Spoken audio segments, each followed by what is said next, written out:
land allocation for the purposes and the exercises that they said garden and so on, which needs to be done. Gradient of drainages, which is infrastructure planning. I think we need to, disasters, so firstly, disasters are events where your normal systems are not working. And if you want to overcome that, you need to collaborate with other disciplines to bring sort of answer to it. So I think this is the first sort of suggestion that I would have. Second thing, for the students who have done this exercise, you looked at your locality and identified the issue. If this exercise was to continue and you want to talk with your colleagues in urban and regional planning, you could then move a step ahead and see what are the issues that can be addressed at the local level. Although the topic here is we can deal with local actions, but there are certain actions which cannot be addressed at the local level. You need to move out of your region because there's larger neighborhood or sub-region or city level solution. Where drainage is not, it's a watershed-based drainage and not necessarily only micro-watershed would assist you in bringing solution. And so what we need to, and for your own understanding, you don't need to repeat the exercise, but a brainstorming exercise of what are the solutions that can be addressed at your neighborhood level, but what you can do, which kind of solution you need to do beyond your neighborhood and higher levels of spatial units, including sometimes regional level interventions. So that's the first thing that one needs to do in disaster risk reduction. Secondly, let me firstly talk about this topic itself in disaster resilience in informal settlements. The term informality was very rarely recognized in planning schools, but now it has come. But I think I've been dealing with this issue and concept for a long time, and trying to find a sort of definition of it, and only definition that has come up is what is not formal, which means it's bound by law. And if you change law, the informal becomes formal. I'm not saying that do away with all the laws and everything will be formal. That's not what the argument is. But for me, informal is not just slums. 70 to 80% of our cities are informal because they are in violation of one or the other law.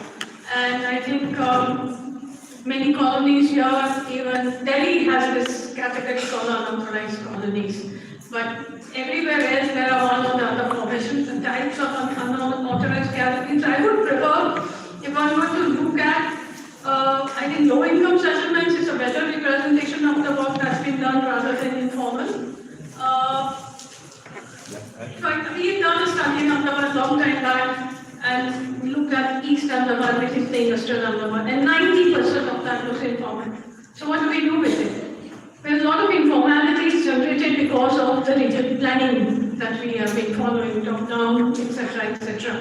If you are more, so I would be more comfortable and suggest that to call these low-income settlements or areas which lag in development, where there are development lags. It's good that we are dealing with informal settlement, or informality has come into the planning vocabulary. But nonetheless, we need to see what is it that we are trying to do. I think typically we are trying to deal with development challenges in these areas. Third thing that I want to say is that we've done some studies, and all the suggestions that students have made would have been more useful if you had referred to available studies of whether such interventions have impacts. As in some studies, I had the PowerPoint where I have data, but I don't think we have time. So we've done a study of what is the urban heat island impact and which kind of settlements have what kind of impact. And we picked up formal housing, we picked up payment dwelling. So informality is also, low-income settlements are also a range of low-income settlements. There are payment dwellers, there are slums in Ahmedabad, there's tallies which are really more or less okay in terms of living, besides not having infrastructure. What is the experience of our British Islands? So in Ahmedabad, for example, last 25 years, there's an increase in average temperature of by 2 degrees centigrade in months of May and June. And night temperatures have increased also over time, which is also making these settlements more prone to dengue and other vector-borne diseases, because there's much longer breeding period of mosquitoes now. When we measured this temperatures in the peak of summer, we found that in the formal housing, which is PMAY and formal PSUP and others, the temperature within the houses was between the thermal comfort band because they were using fan. And in the informal settlements, there was not water. Also, you had roofing and other conditions, which then there's more albedo and there's more absorption of heat. Finally, the disasters won't occur when we are going to have a much larger development interventions in our city. That's what it says. But if we were to transfer all 13.32 million households living in slums in India by 2011 census, maybe we don't know the data, it's stupendous amount of money which is required. And we don't have that kind of budget, so it's short-term solutions. I think Mahila Housing Trust is sitting here and they have implemented something called cool roof programs. In Ahmedabad, it's not still extensive. So we said, okay, if cool roofs are there, what is the impact of cool roof? So we did another study, they have done a study, and 1.5 years back in summer we did that study, and then we did check whether in cool roofs are there leading to reduce in health, more illnesses, morbidity, heat-related illnesses. Temperature differences are about 1.5 degrees. If you do cool roof, nothing, it's not much. These are intermediate solutions. But the study also found that if you do have trees within neighborhood at certain distance, which are measuring, if there's an open space, if there's if it's not say solid paving in the street, but soft surface, etc., it does reduce heat impact. Ventilation. And cross ventilations. And lastly, we found these houses which have higher roofs, more than 10 feet. It allows for heat to get, hot air to get accumulated at the top, and there's a cooling effect, and then it's a positive implication on health. So I think we should, as when we make proposals, we need to look at solutions which others have done, bring those references as solutions to see, but these are all intermediate solutions because we still need to think about larger development concerns that we have at our disposal. And lastly, a lot of literature on climate change, and there is a diagram which talks about how we are vulnerable, etc. And to come out of vulnerability, we need to look at what are the development pathways that we choose. I think there is a serious question today of the development pathways for cities which are being used for master plan. There's a recent book that I've done, it should be out in 2024, which is called Urban Planning and its Discontent Practices in Contemporary India by Routledge, which I have done with my former colleague, Tutu Sharma. And we looked at master plans and contents of the master plans of 5 cities to see what is inside and whether this is a tool that helps us in dealing with.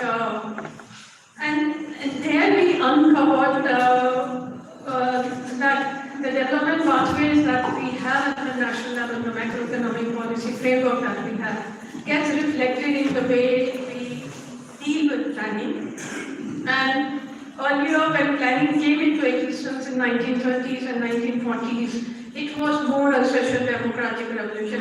It was post-Second World War. We're talking about larger welfare, industrial housing and planning and other disciplines. And I think they are babies as planning discipline of social democratic revolution that happened post-Second World War. And so there was a welfare sort of orientation. Now we have moved 180 degrees away into what we call neoliberal planning, which is all market-based. This is a framework that will never allow us to allocate land for purposes that we need. because every square inch land value captures the idea behind, philosophy behind them. And if you read all the master plans today, Delhi master plan, land pooling, Mumbai master plan, land pooling, and land value capture, and higher FSI and dealing. That's why I wanted urban and regional planning students to be here, because if you deal with it, you're not going to allocate lands for green area. Ahmedabad, which is a lot of talked about city for various planning interventions, has only 2% of land under green cover. And where you need the guidelines of are saying 10 to 15%. Now, if you are going to mark see land as a marketable commodity, you're not going to give land for these purposes, because we are not doing social benefit and cost benefit analysis with social perspective to give more value to human life. And so there's value to land, but there's no value to human life. And so it's not granting value to human life, it won't get into your calculations, and so you see very clear real estate value, but you don't see value of human life. What's the value of my life? Or anybody else's life? Because when you want it, so one time given this daily tallies for waste lost and so on. But even without that, good health is for better living. I mean, there's no sort of infinite value to it. And I bring this perspective into planning because we've done Gujarat Human Development Report, etc. They get tied up. So you finally have to move to a development pathway. And if you read the latest intergovernmental panel of climate change IPCC's reports, the main argument is that the world needs to move beyond market economy to the social welfare economy. And it's only in this domain that we will be able to deal with welfare, we'll be able to deal with climate change issues, etc.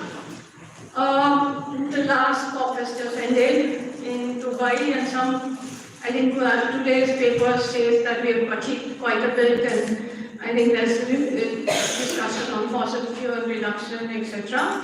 If that's the case, then you're going to, in India, we are saying we'll do complex cities and other things that sort of reduce use of transportation. The complex cities are and if you use TDR and FSI for increasing construction densities in the center part of the, these are not affordable for low income. Because prices are. Today, the affordable housing zones or affordable housing that's being told, Ahmedabad, we have affordable housing zones. The value of a unit is 50 to 60 lakh rupees. Of two-bedroom unit. Now, I used to joke with students at School of Plan said that even the students will get out in the market, they will be priced out of this market. So how are we going to reach the goals of disaster risk reduction, development, climate change, etc. with the kind of planning model that we have needs to be looked into. And IPCC has constantly talked about in all its reports of looking at development pathways.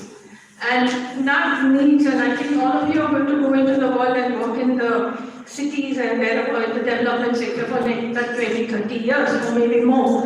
And you would be confronted with this idea of whether we are dealing with development pathways which will make our communities resilient and our cities resilient. And that's where I would be.